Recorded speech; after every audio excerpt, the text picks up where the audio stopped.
What is up, New York Giants fans? It is your boy J Dimes, and we are back at it with another New York Giants video. And before we hop into this one, make sure you leave a like, make sure you comment, and make sure you hit that subscribe button and join the Dime Dropper gang.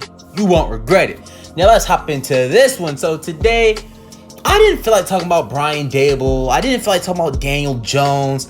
I really don't feel like talking about the stuff that's going on with Brian Flores and him suing the NFL and suing the Giants for racial discrimination and all that stuff like that, man. Because I want to keep it positive, you know. I want to keep it as positive as I can on this channel after a very disappointing season. So today we're going to be talking about Kadarius Toney, one of our brightest young players on the roster, you know, with Andrew Thomas, Xavier McKinney, and Azeez Ojulari. I feel like the Giants, with also having Kadarius Toney, have a few young bright spots on this team. And I feel like with better head coaching, or just better coaching, better play calling, you know, we could see Kadarius Toney have a Deebo Samuel type year.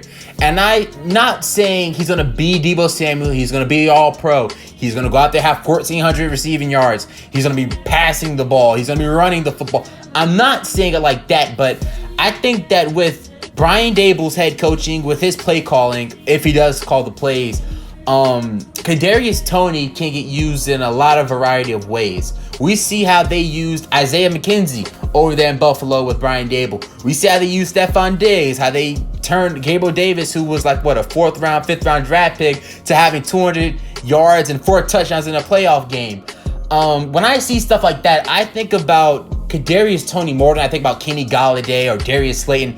I think about this young stud we got. Because when this guy had the ball in his hand, which it wasn't a lot due to injuries and just insufficient play calling from Jason Garrett, Joe Judge, whoever you want to put the blame on, this guy made things happen. This guy, Kadarius Toney, the way he just makes shifty moves on a dime is just out of this world. I feel like this guy could be something special. He really could be something special. And I think that with the Giants hiring Brian Daboll, with them going out there and probably going to hire whoever they're going to hire OC, just having Brian Daboll as the head coach, I think that he will know how to use Kadarius Toney. You spent the 1st round draft pick on this guy. I know it was Dave Gettleman, but the Giants organization have a 1st round draft pick invested into Kadarius Toney. So you got to try your best to give this guy the ball. You know, we saw the Giants game, not the Giants game, but we saw the Saints game. That was a game that when we saw him and Kenny Golladay just take over with Sterling Shepard out, Darius Slayton out, we saw them guys take over the game. Even John Ross, hell, I want to see him back on the Giants this year. I feel like the Giants should re-sign him because in spurts he made some few good plays. But back to Kadarius Toney, the Saints game, the dude literally was just cutting, just breaking everyone. Did you see the route that he put on Paulson and Deebo? He was out there going crazy, making Marcus Williams and C.J. Gardner-Johnson look like rookies when he's the rookie. We saw the Dallas Cowboys game where it wasn't a good game for the Giants because Daniel Jones got a concussion, Saquon Barkley severely sprained his ankle, Kenny Golladay had tweaked his hamstring, and whatever else happened, Kadarius Toney literally put the team on his back. Now, did it result in a win? No. It did result in an ejection after he threw some punches with DeMonte Casey. But even though all that, we saw what he could do in that game alone. And I think that was again that we saw Kadarius Toney and said, that guy is special. That guy is very, very special. Hell, even the Los Angeles Rams game, which was another game where the Giants got blown out, got ran off the field, but on the first drive, he had 3 receptions for 36 yards. On the first drive. Now, he didn't finish the game because he did end up getting hurt. And, you know, that was one of the things that when we are talking about Kadarius Toney, that's the thing that we really can't say he's going to be amazing because of that simple thing right there. That's the injuries, man.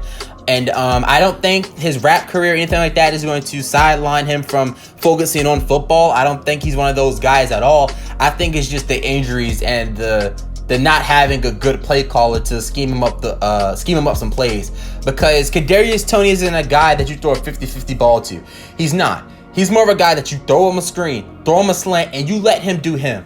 You let him do him. And I think if Daniel Jones is going to have an amazing season. He's going to save his job as a New York Giant. He's going to be the franchise quarterback of the New York Giants. We find the answer, is he really the guy for us down the road and for the foreseeable future? Kadarius Toney, Kenny Golladay, these guys are going to have to play good also. You know what I'm saying? We're talking about Kenny Golladay possibly getting cut after this year. If he plays out of this world, I don't think you would see Kenny Golladay get cut.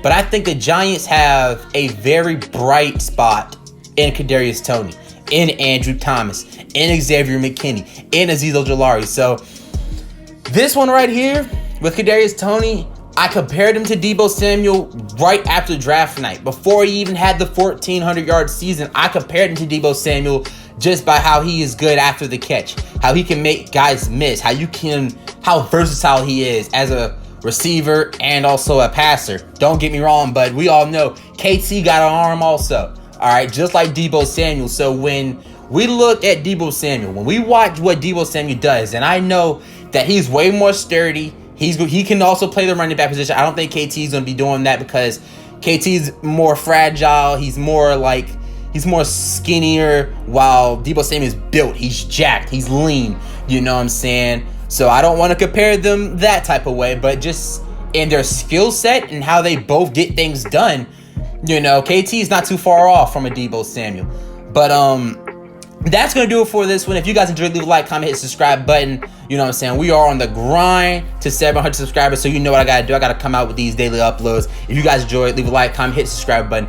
And until then, it's been your boy J Dimes, and we are out. Love you, boys. Be safe. Hey.